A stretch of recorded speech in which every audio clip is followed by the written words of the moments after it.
forces, or from man-made defects caused by quarrying or misadventures with dynamite. The steeper or more flawless a rock wall, the more physically difficult it is to climb. The higher or less protected a climb is, the more mentally challenging it becomes. What you might climb readily a few feet off the forest duff can become a desperate affair with 1,000 feet of open air beneath you, when your muscles are tired, your nerves are frayed, and every move upward is a push into the unknown. In those moments, the urge to retreat can be strong. Every climber eventually faces such a situation, a pivotal moment between success and failure, that thin line between life and death, triumph and utter humiliation that lurks everywhere in the mountains. Some climbers rush headlong toward these moments, while others shy away after their first encounter with the void. These are the moments that define a climber. What do you do when faced with such a moment? Go for it, despite the risk of taking repeated long falls? Climb carefully down, train like mad, and try again another day? Practice the moves on top rope until you have them wired, then return to lead the pitch, confident that you won't fall? Rappel down with a power drill and place a half-dozen protection bolts to make the route safe for you to lead? Improve a hold to make an impossible move easier? Or just chisel some edges into the rock to create big, fat holds up the wall so you and every other climber can do it? A debate erupted in American rock climbing during the 1980s around these very considerations.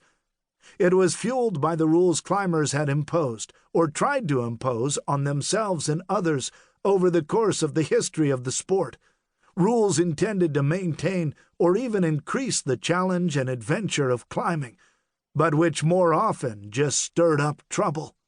You might wonder how an activity as straightforward as climbing on rocks could generate bitter controversy.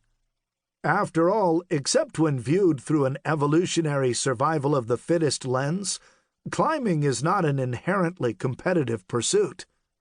We no longer climb trees to avoid being eaten by predators, unless we're unlucky.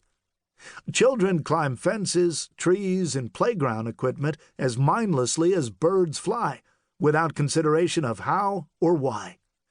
For most aspiring young climbers, conflict arises only when parents, teachers, playground monitors, camp counselors, and other overly concerned adult figures tell them to get down before they fall and hurt themselves. But watch a playground game of King of the Hill for long enough, and you can see how dissension could arise. This is a story about the sport of rock climbing during what I call the Hangdog Days, that incomparable era of tricksters and traditionalists, great debates and bolt wars that erupted during the late 1970s and early 1980s. It was a period of revolution against the traditional ideals of free climbing as a purist, moralistic pursuit, and its resulting devolution into what became known as sport climbing. The story is especially about the people involved, those I traveled and climbed with, revered and disliked, or merely crossed paths with once or twice along the way. These major and minor characters, from the great free soloists and traditional climbers of their generation to the lowliest of dirt-bagging SOBs the sport has ever known, influenced my thinking about climbing, and ultimately life.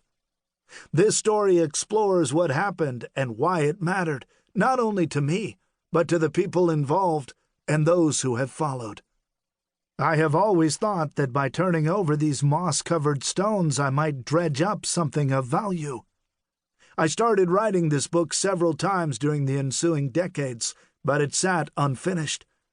It was always something I put aside for another day because, unlike other projects and responsibilities, I could come back to it. It could wait. I had time.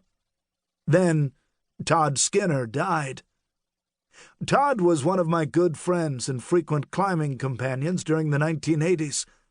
In the letters he wrote to me each winter, in which he tried to cajole me out of rainy Seattle to the sunnier climbs of Hueco Tanks or Joshua Tree, he liked to remind me that there is only